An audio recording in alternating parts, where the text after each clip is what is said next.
like Senator Adams,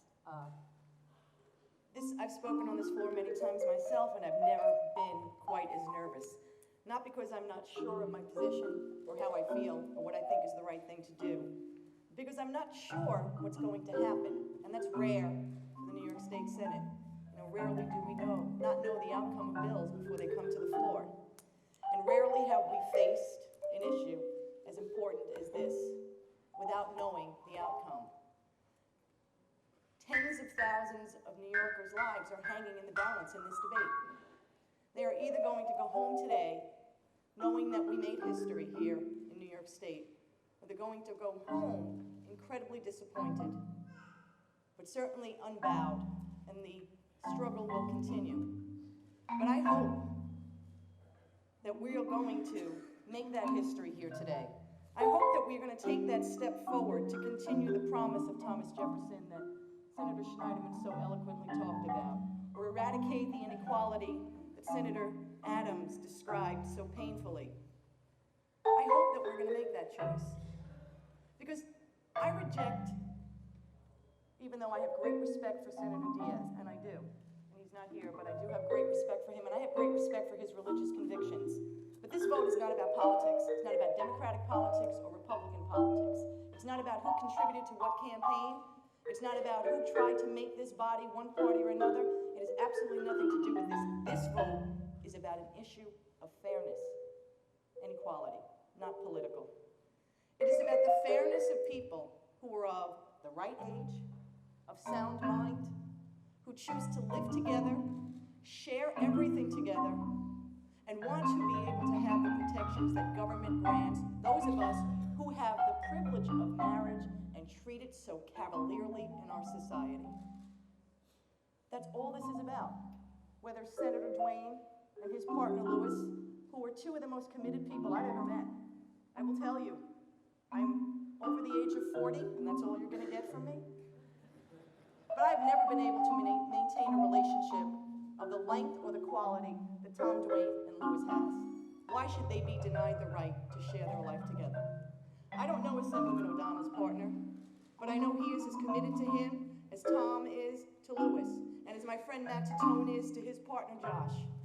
These are relationships that I envy, and in fact we all should envy. And all they ask for is to be treated fairly and equally and be able to plan for each other in the event something happens to them.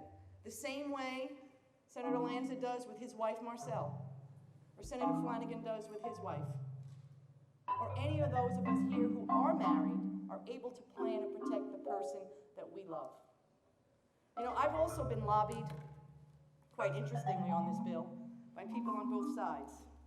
I'll tell you one funny story. I was on 6th Avenue in Manhattan. I was in my car. I was driving to make a left turn onto 52nd Street. I was stopped at a light. I had my window open. And a young man on a pedicab stopped and stuck his head in the window of my car, which I thought was kind of strange. But he recognized the Senate license plate on my car, and this was right during the week that the Assembly was taking up the vote earlier this year. And he said to me, "Excuse me, is there going to be a gay marriage vote in Albany this week?"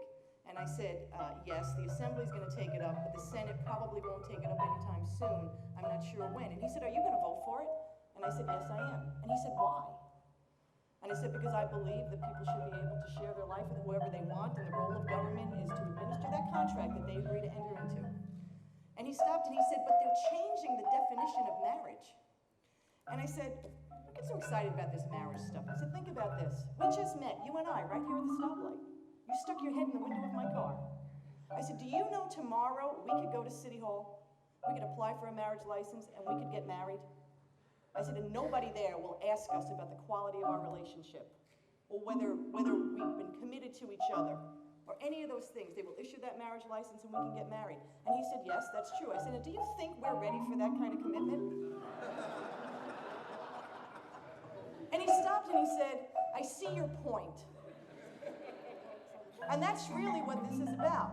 We in government don't determine the quality or the validity of people's relationships. If we did, we would not issue 3/4 of the marriage licenses we do. And I know there are many people in the religious community who feel that we're going to force this on them, when that in fact is not true. We have never done that. I'm a Roman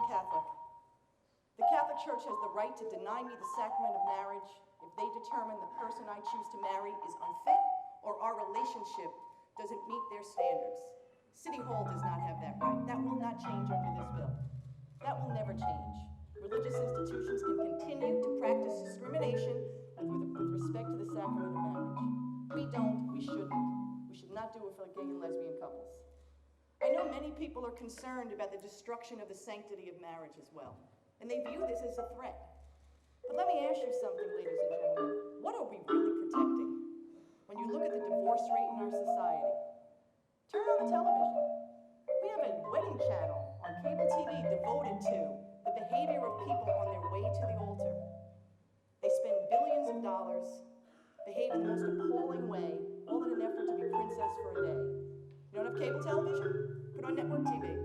We're giving away husbands on a game show. You can watch The Bachelor, where 30 desperate women will compete to marry a 40-year-old man who's never been able to maintain a decent relationship in his life. We have The Bachelorette in reverse. And my favorite show, which thank God only ran one season because it was truly distasteful, was The Littlest Groom, where 30 desperate women competed to marry a dwarf.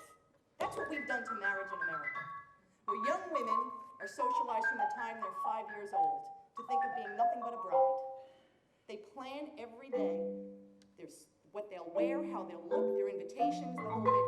They don't spend 5 minutes thinking about what it means to be a wife.